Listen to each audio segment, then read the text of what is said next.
Hello, and welcome back to Introduction to Algorithms.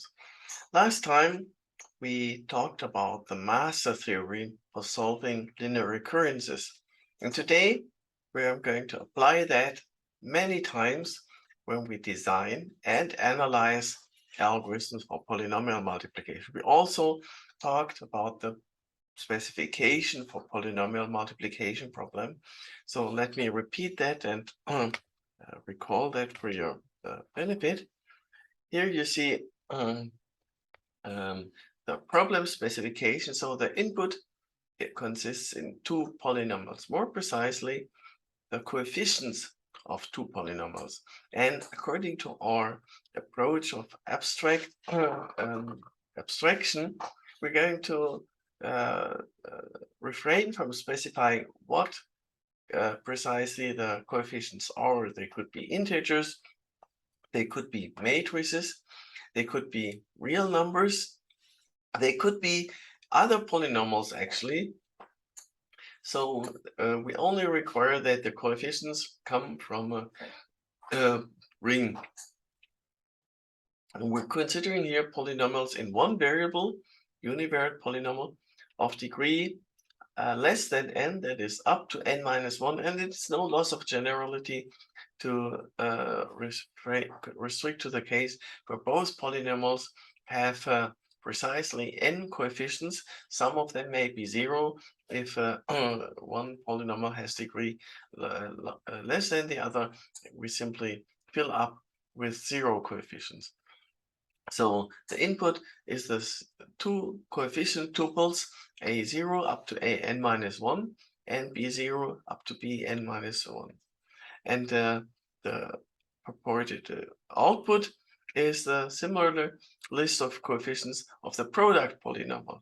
The product polynomial will have the degree up to 2 to the 2 times n minus 2, including the zeros coefficient that makes 2 times n minus 1 coefficients as forming the output. So the input and the output are both linear in n. That's a baseline to consider here.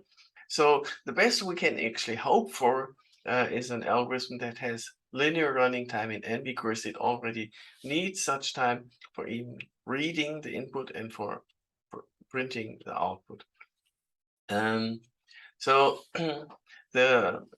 we still need to specify the operations that our algorithms may use, and the operations we're going to admit are multiplications and linear combinations. And actually, we're going to focus and maybe sometimes even only count the multiplications for reasons that will become apparent later. Remember, according to our paradigm, we're kind of free to choose what cost to assign to operations, and some of them may even be come at cost 0.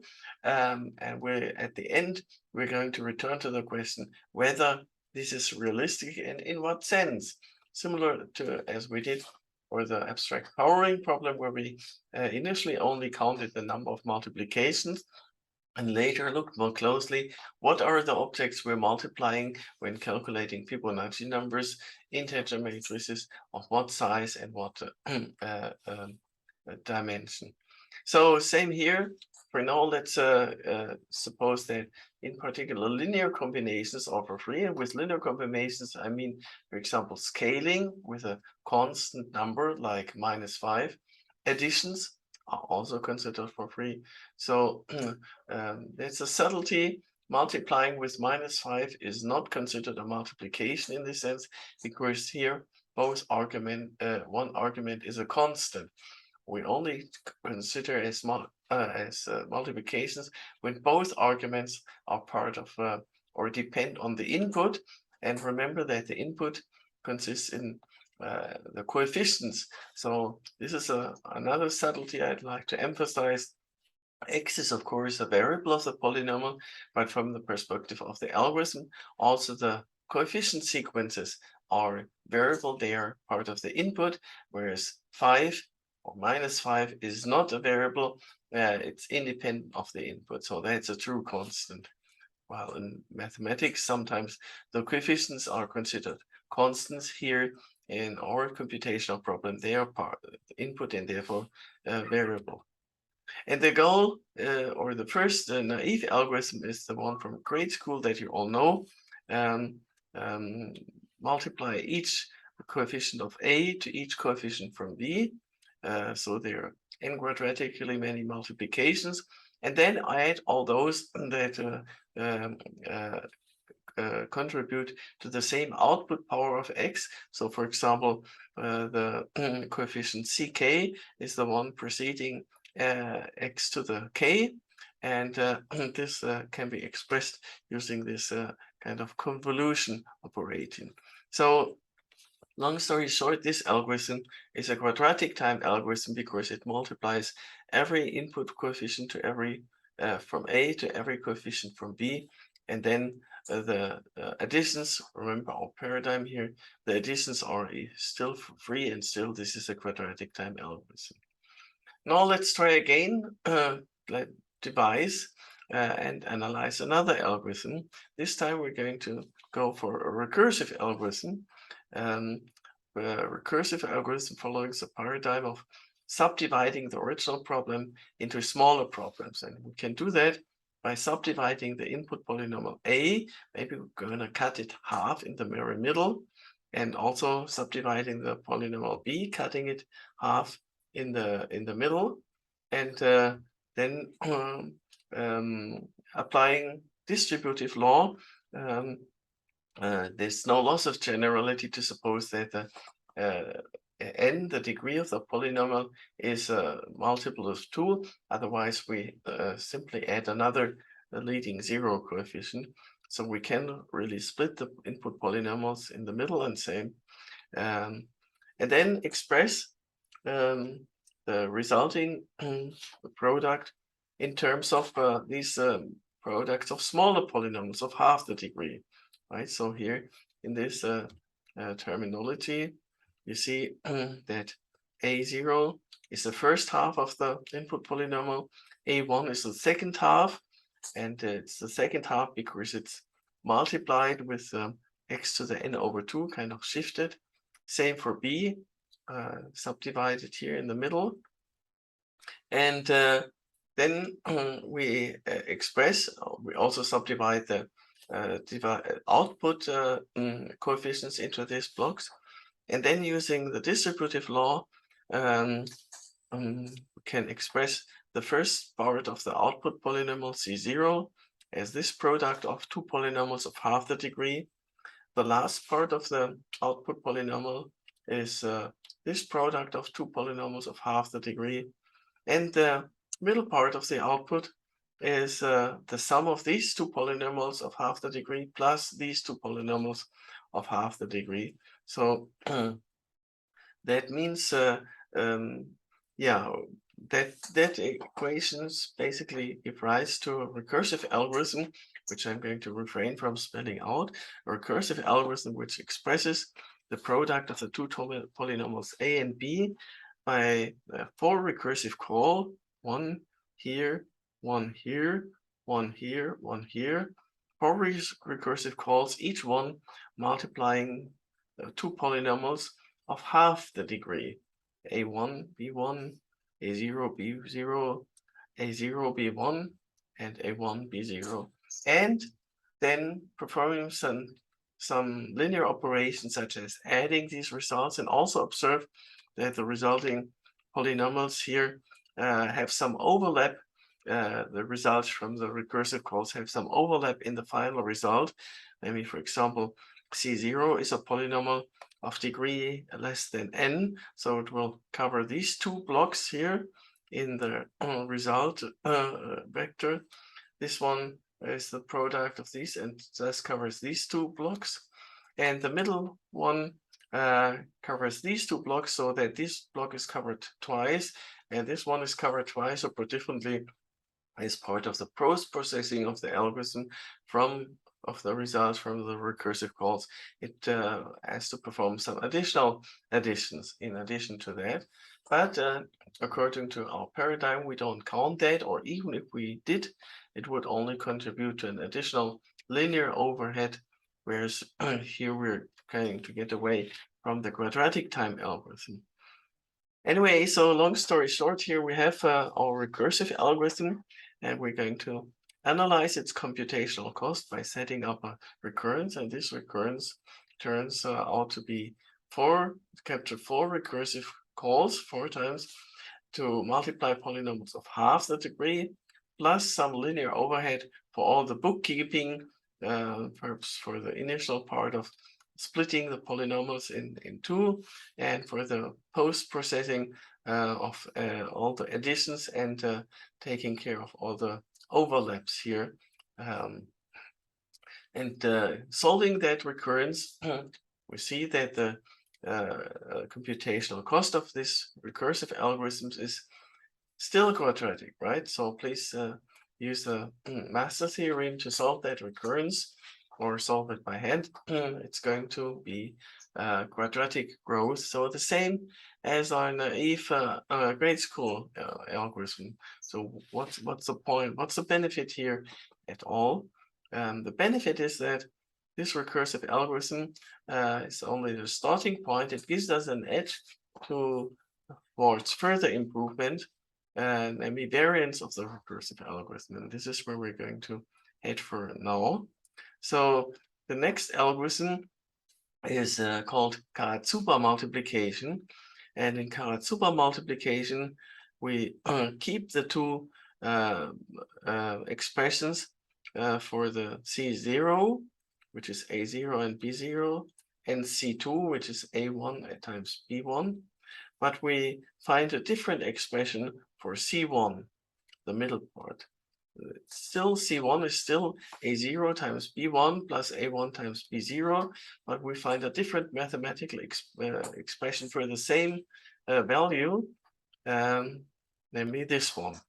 And I urge you to verify by a manual calculation that this is indeed the same, because this is essential for the correctness of a Karatsuba algorithm. So this is something you're asked to do yourself. We're going to proceed here by analyzing the computational cost of Karatsuba multiplication algorithm.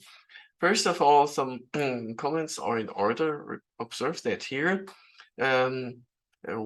This is a polynomial of degree n/2. This is different from the input polynomial, but because in the input polynomial, the second part is kind of shifted. Yeah, it's the second part, but here it's kind of folded back and added to the first part. Same here. Second part of the B input polynomial is kind of folded back and added to the first part, so that this is also a polynomial of half the degree. And these two half-degree polynomials are multiplied here, so that this is gives rise to a recursive call in our second recursive algorithm, the Karatsuba multiplication. Then there's some additional subtractions going on, subtracting the results from these first two recursive calls, C0 and C2, but these don't incur any further multiplications because the results here have been basically kind of stored and are available, the results from the previous two recursive calls. So there's a reduction in the number of multiplications. Now, this recursive algorithms, which again, I'm going to refrain from spelling out in pseudocode, uses only 3 recursive calls to perform 3 multiplications of polynomial half the degree rather than 4. But in turn, it's more effort in kind of performing the post and pre-processing, namely this addition here is to be performed, and then there's the subtractions here. So that being said, the recurrence analyzing the computational cost of Karatsuba's algorithm is 3 times the cost for multiplying polynomials of half degree, plus still O of n, but possibly with a larger constant hidden here in the big O notation. So, and I'd like to ask you to solve this recurrence, to apply the master theorem and determine the exponent So the first one, distributive law, gives rise to quadratic algorithm again, as in the grade school method, but this one is actually subquadratic, and the precise exponent is something you are able to figure out using the master theorem. Now moving on, how might we generalize that, right? Instead of splitting the input polynomial into 2 parts, how about splitting it into 3 parts? That seems like a natural generalization. And this is what you see done here. Now, first input polynomial is partitioned into 3 parts. The first ranging up to n over 3 minus 1. The second starting with n over 3 to 2n over 3 minus 1.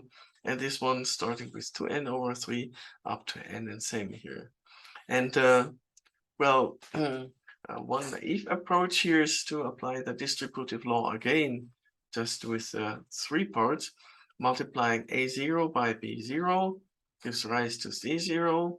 Multiplying a2 by b2 gives rise to the last block in the output polynomial. And then there are the mixed terms. And here now there are many more mixed terms. In total, using the distributive law, this gives rise to a recursive algorithm making 9 recursive calls, each one multiplying polynomials of 1/3 the degree of the original input. And if you solve this recurrence, 9 times t of n over 3 plus O of n, this is going to be back to quadratic, so no benefit, no improvement here. On the other hand, right, and by the way, again, it's no loss of generality to suppose that n is an integer multiple of 3. Otherwise, we can add and possibly add 1 or 2 zero coefficients. But yeah, now that being said, so far this has not been an improvement. So let's find another law, distributive law, Karatsuba law, which you're going to verify by manual calculation. And the next law is going to be even more complicated. You see the first parts here. So this is the expression for C0, A0 times B0. This is the expression for the last block in the output polynomial A2 times B2. And then there are many more expressions, but only 3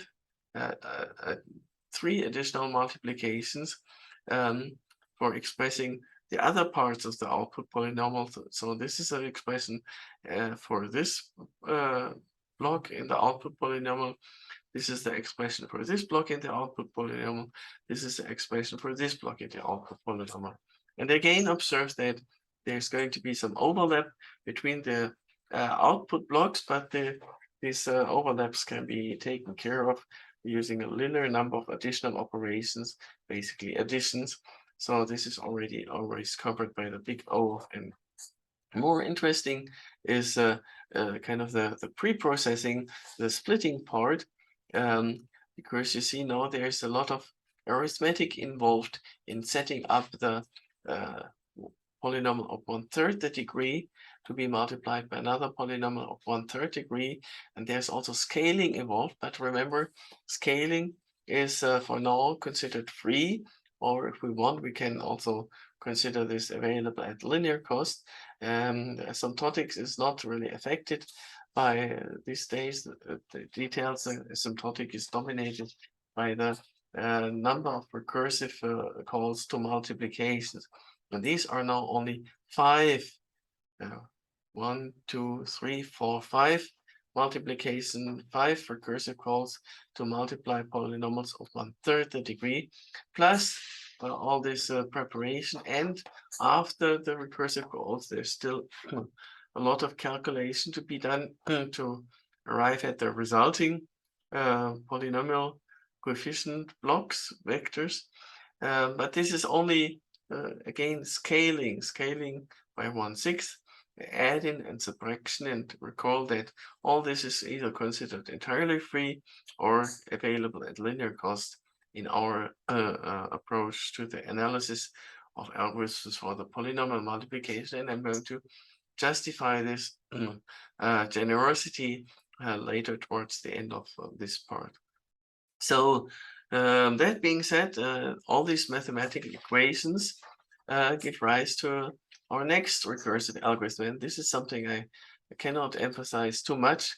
It's usually mathematical insights that enable and give rise to um, to efficient algorithms, and so to such an extent that in this case we don't even need to spell out the algorithm itself. It follows immediately from all the mathematics, namely the recursive algorithm, making these 5 recursive calls to multiply polynomials of 1/3 the degree, 5 times multiplying polynomials of 1/3 the degree, and this based on all these mathematical equations, it maybe can be called Toom's law because they underlie the Toom's algorithm for polynomial multiplication. And again, please, you take the time and effort to solve also this third recurrence and determine the exponent of asymptotic rows,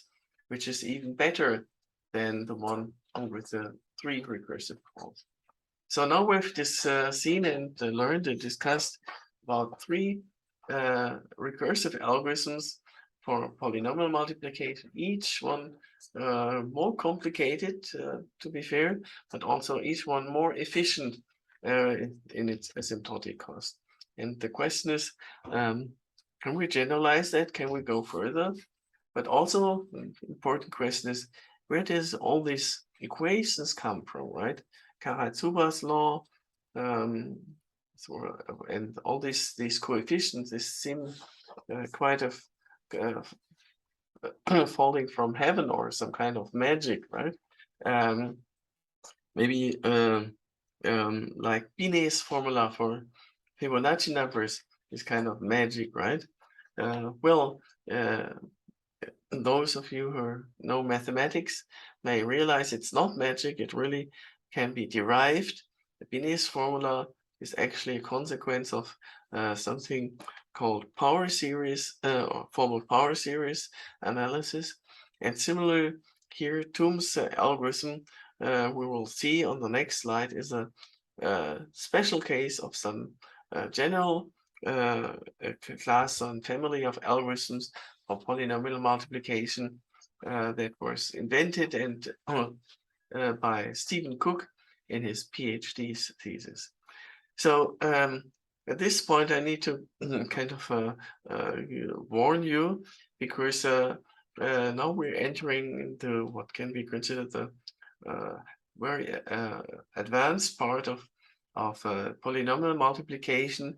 I deliberately designed these lectures so that each section, each chapter starts very simple, easy, and understandable, then grows in sophistication, and maybe now it's time to really buckle up and strap yourself in, because it's going to be challenging now. But I promise you that after this slide, we're going to return back to our understandable level of algorithm. So don't fret, don't worry.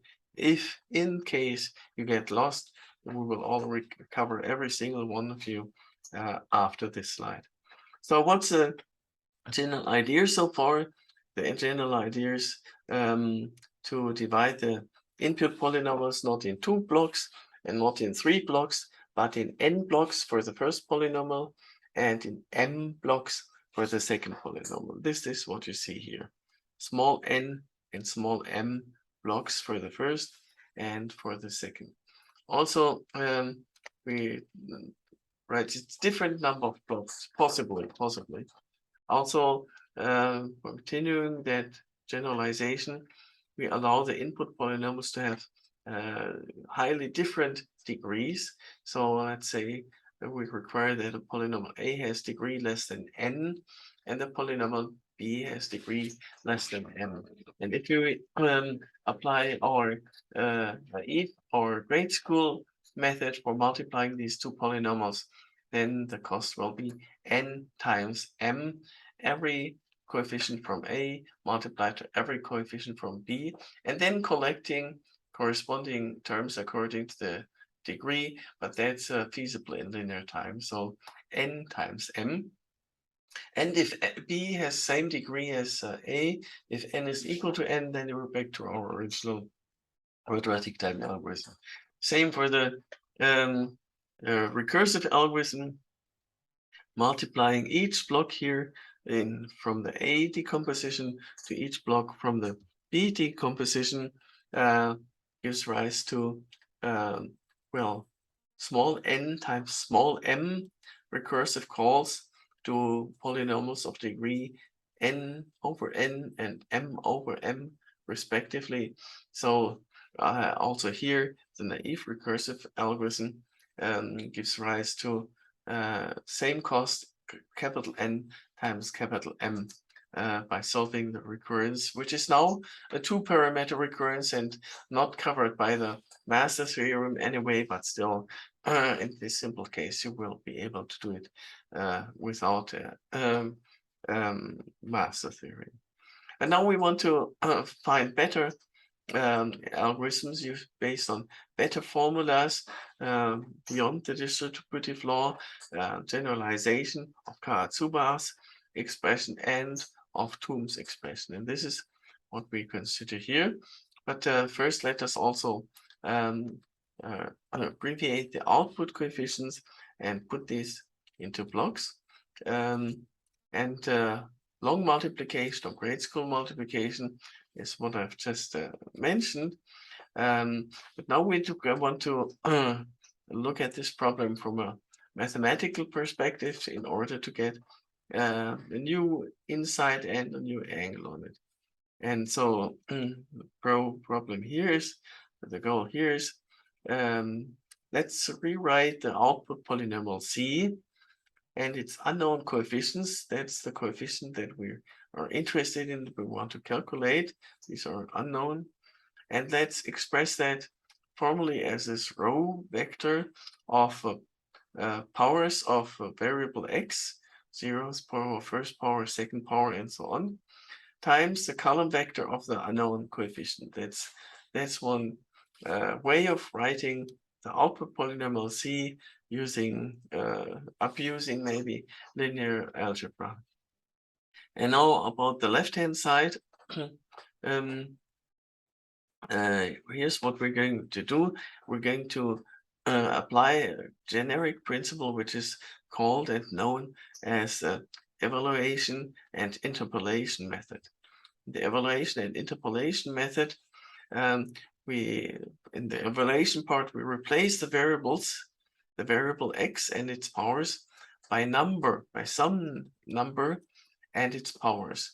So for example, suppose we replace x, and substitute x with 5, and 5 is a number here, 1, 5, 25, 125, and so on. And we do this because on the left-hand side, this is actually computationally very cheap to do. Okay, so let's consider such a number, x0, maybe 5. And we are going to consider not just one number, but we're going to consider k plus one number, where k, remember, is the degree bound of the output polynomial. So we're going to consider k numbers, and the only requirement is that they are different. So maybe x0 is 5, x1 is 7, x3 is, and so on. Just arbitrary but distinct numbers. And let me say it again, evaluating the left-hand side is computationally cheap. So for example, calculating a of 5, an algorithm for calculating a of 5 would just take a0 and add it to a1 times 5. A1 times 5 is scaling, that's for free. So there's an addition.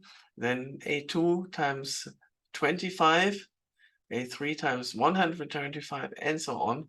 So this is all basically for free in our model, where linear combinations are for free. Same for the b here. Evaluating b at x equal 5 is also for free. The only thing that costs is then multiplying these two results, because these two results involve input coefficients A's here and B's here, so that evaluating the left-hand side for x equal to 5, or more generally x equal to x0, one number, only costs one multiplication. That's not even a recursive call, that's just an ordinary multiplication. And we do that not just for x0 equals to 5, but also for 1 and for 2 and so on. So I see that here on the left-hand side, we evaluate a of x0 and b of x0 and multiply. That's only one multiplication because the evaluation part is free. We do the same again for a of x1 and for b of x1, and then multiply both sides to get another multiplication. So calculating all this vector of dimension k plus 1 basically only costs k plus 1 multiplication, because the evaluation part are linear combination and thus for free in our current paradigm of algorithm analysis. Now let's look at the right-hand side. Here you see a matrix of numbers, right? These are the powers of these distinct numbers, which are fixed, arbitrary but fixed numbers. So this is a matrix, and multiplying that matrix to this vector again is for free because it's just linear combination. Well, except that we don't know the vector. This is exactly the vector of polynomial coefficients of the output polynomial that we're interested in, right? So if you look at this matrix, you realize maybe you have seen such a matrix. Such types of matrix are known as fundamental matrix, and one of the many benefits of fundamental matrix is that they are invertible. So this is an invertible matrix, which means we can take its inverse and multiply it from left, thus placing the matrix on the left-hand side. Here you see the result. So this is the inverse of the fundamental matrix multiplied to this vector, which we calculated using k plus 1 multiplication, and this gives our desired vector of coefficients, right? This is what we look for. And now finally we have a mathematical expression for it, and this expression gives rise to an algorithm. So this algorithm, of course, a common question is, how about this inverse fundamental matrix? It's very costly to calculate that and to multiply it to this vector. And the answer is yes and no. It is in general costly to invert a matrix and to multiply that to some vector. But in this case, remember that the entries, the x0, x1, and so on, are fixed numbers, arbitrary but fixed numbers, like, for example, 5. And thus, also all the powers of these numbers are fixed and are and can be hard-coded into the algorithm we're trying to develop. So creating that matrix is kind of free. And the same for the inverse matrix. Since the entries of that matrix are fixed, constant, they can, of the inverse matrix can and has to be calculated before or as part of the design process of the algorithm, and is not charged to the algorithm's running time itself. Let me say that again. It's either the programmer or the designer, that is basically you, who is required to calculate and set up the inverse fundamental matrix. It's not the algorithm. It's part of designing the algorithm, and then hard coding the entries of that inverse matrix into the algorithm as a matrix of constant numbers. And similarly, multiplying that matrix to this vector, that's exactly a linear combination, thus for free, because again, it only involves constants, and these are multiplied, scaled to these expressions. So this is a this is a kind of a starting point to a new kind of class of algorithms as I mentioned, it's called evaluation and interpolation algorithm because it first evaluates this on sufficiently many numbers, sufficiently many so that the resulting polynomial coefficients are uniquely determined by all these numbers. So once we know the resulting polynomial on k+1 values, then mathematically the resulting polynomial is uniquely defined because there's only one polynomial of degree up to k that obtains these values on the k+1 distinct arguments, and calculating this by multiplying this evaluation vector to the hard-coded pre-stored inverse van der Waals matrix, which is a matrix of numbers, and thus this part again incurs no charge according to our model of computation. So yeah, but this is a first algorithm. Now we need to turn that into an actual algorithm where all the additions and multiplications are charged to get a realistic estimate. And this is where another recursive approach comes into account. So first, naive evaluation analysis of this van der Waals-based algorithm, k+1 true products, but a lot of linear combinations, namely k-squared linear combinations for multiplying this matrix with this vector, plus m times k for evaluating the b's on the numbers, plus n times k for evaluating the a polynomial on these numbers. And for a realistic performance estimate, we now do need to take all these into account, and that's what we do now. And then this is a bad algorithm, right? Because remember, k is n plus m, so that means this part is now very cheap, right? The number of multiplications is very small, n plus m basically, instead of n times m for long or grade school multiplication. But the number of linear combinations is really blowing up. It's quadratic, right? It's n plus m squared here, and here it's m plus n plus m, and so on. So the linear combinations which we have been ignoring so far, and which was justified on the previous two slides about Toom's and Karatsuba's algorithm, now here they are certainly dominating. So how can we proceed from here? By means of recursion. So instead of choosing k to be the degree of the resulting polynomial, we replace this by some small k, where small k is now n plus m minus 1. Remember, small n denotes the number of blocks that our first input polynomial is divided into, and m denotes the number of blocks that our second input polynomial is divided into.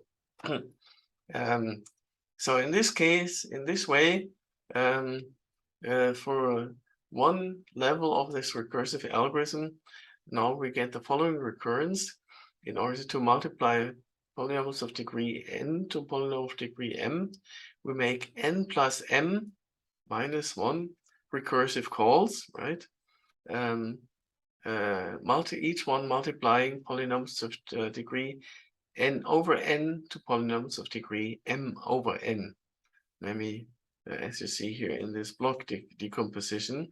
And then using all this linear combinations to recover the original results of the final polynomial. But now notice that here, since n, small n and small m, the number of blocks are constant and don't grow with the capital letters, then now suddenly the number of linear combinations is linear, right? This seems like a trick, this seems like cheating, but the long story here is we choose initially in the algorithm design phase, not just these numbers, but also small n and small m, the number of blocks in which to decompose the first and the second polynomial. And then n plus m squared is again just a constant, a large constant possibly, but a constant. whereas the asymptotic growth refers to capital M and capital M growing. Also, this is a constant here.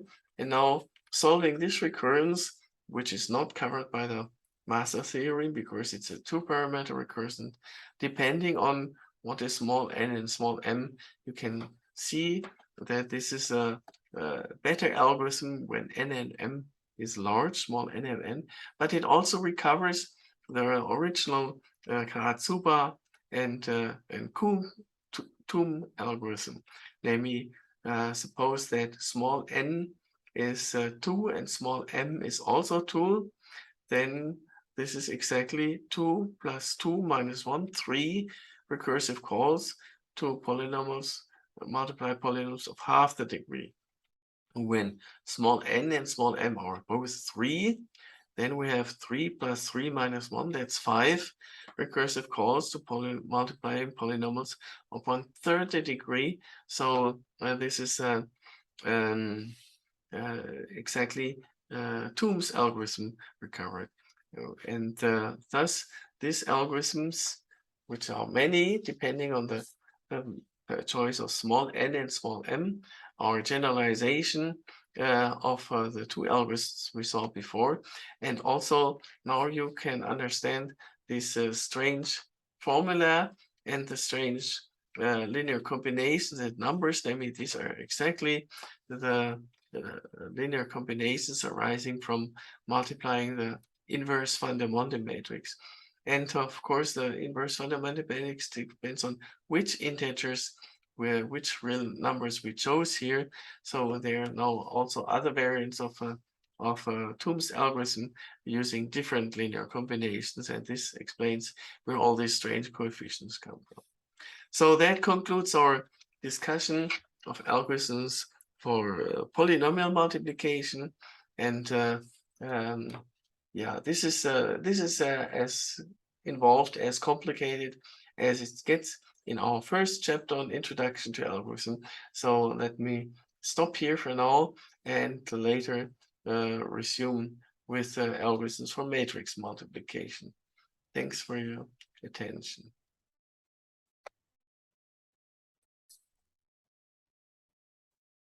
Okay, let's now continue talking about algorithms for matrix multiplication. Let me also here specify the problem first. Matrix multiplication, the goal is to, the input consists of two matrices, let's say square matrices of both n times n format. And the goal is, well, for addition, the goal is to output the sum matrix, which we'll consider as a warm-up first. And according to our paradigm, we're going to count the number of arithmetic operations that our algorithms use in order to produce the coefficients in the output matrix. And naturally, the input size is thus n squared, right? N squared coefficients of A, n squared coefficients for B. And that's also the output size, which is n squared entries in the matrix C. And the trivial algorithm attains that which cannot be beaten. So for addition, we have the trivial algorithm is provably optimal. Things start to become more interesting when we proceed to matrix multiplication. And here you see a formula that represents a recursive algorithm, namely divide incongruous, subdivide the original matrix into blocks of half the dimension each. So 4 blocks for the A here and 4 blocks for B, and similarly 4 blocks for the resulting for the sought after output matrix C. And according to the rules of matrix multiplication, this entry, for example, is obtained by performing row times column multiplication of block matrices. So A11 times B11 plus A12 times B21 is C11. And this means it immediately gives rise to recursive algorithm, right? Namely, multiplying this matrix A11 of half the dimension to the matrix B11 of half the dimension, multiplying A12 of half the dimension to B21 of half the dimension, and then adding the two results to get this one. So two recursive calls, multiplying matrix of half the degree for this coefficient, two recursive calls here, two here, and two here, meaning a total of 8 recursive calls to obtain the entire resulting matrix, plus some overhead for preparation and bookkeeping at the end. So in solving that recurrence, we arrive at a cubic time algorithm, which is, again, no coincidence, also the computational cost of the naive row times column method that you all know from school, right? Which is also cubic time. So no improvement here, but the improvement does start when we look at this more involved formula, kind of like we saved one multiplication when we in Karatsuba's algorithm in the recursive calls, and similar here we saved one multiplication. Let me know this is only 7 multiplications. 1, 2, 3, 4, 5, 6, 7, but now multiplications between more complicated expressions, namely involving addition. Remember this folding back that also Karatsuba's algorithm performed, and here as well. And then recover the original result entries in the matrix from by another another linear combinations of these temporary results. So these mathematical expressions, and please do take your time to verify them, that this is indeed the C11, A11 times B11 plus A12 times B21, and so on. Please verify that using manual calculation, but after you've verified that, we immediately arrive at a correct recursive algorithm. Now with this improved recurrence, only 7 multiplications, but more linear combinations of half a size matrices. So that this is the recurrence describing the computational cost of this algorithm. And solving that recurrence using the master theorem, we see that this is a subcubic algorithm. The exponent is now the logarithm of 7 with base 2 instead of the log of 3. So this is our improved algorithm, and this was the starting point invented by Volker Strassen of that kicked off a series of further improvements, and the current world record, I think, is still held by François Le Gall, n to the 2.37 plus some more digits. This is the world record cost algorithm for multiplying matrices, but there may be, this seems unlikely, like the end of the story. So please stay tuned for further improvements coming up. So that concludes our discussion of first chapter of Introduction to Algorithms. We talked about computational problems and their algorithmic solutions. I've emphasized the power of abstraction, looking at the high-level picture, as we did when we even refrained from spelling out pseudocode for the algorithms for matrix multiplication and for polynomial multiplication. Highly abstract approach, only based on mathematical formulas. Then problem specification, algorithm design as opposed to coding, analysis regarding correctness. Please verify the correctness of Karatsuba's and Toom's and the matrix multiplication algorithm. Asymptotic cost analysis by setting up here recurrences for the recursive algorithms and solving them using the master theorem. Then try to prove optimality If not optimal, then start over again. And we have been able to prove optimality for square and multiply. We have not been able to prove optimality for matrix multiplication, and people generally don't believe that this is optimal. I've emphasized the impact and importance of primitive operations. Do we only count multiplications, or do we also count linear combinations? Do we only count integer operations, or do we count bit cost? What is the semantics of these operations? Is there some possible wraparound, or do we in machine integers, or are we operating on mathematical integers without wraparound? We've seen 4 algorithms computing Fibonacci number of better and better efficiency, and we talked about mathematical recurrence and the master theorem, which we've applied frequently in our analysis of various algorithms for polynomial multiplication, long multiplication, also known as grade school method, Karatsuba's algorithm, Toom's algorithm, and Stephen Cook's generalization of these algorithms to an entire 2-parameter family with small n and small m denoting the number of blocks in which to divide, and also the subtlety that our algorithm needs to contain hard-coded entries of the inverse fundamental matrix for some arbitrary choice of pairwise distinct integer parameters, which are to be written by the programmer.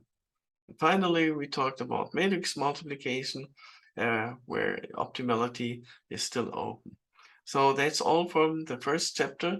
Thank you very much for your attention, and see you next time.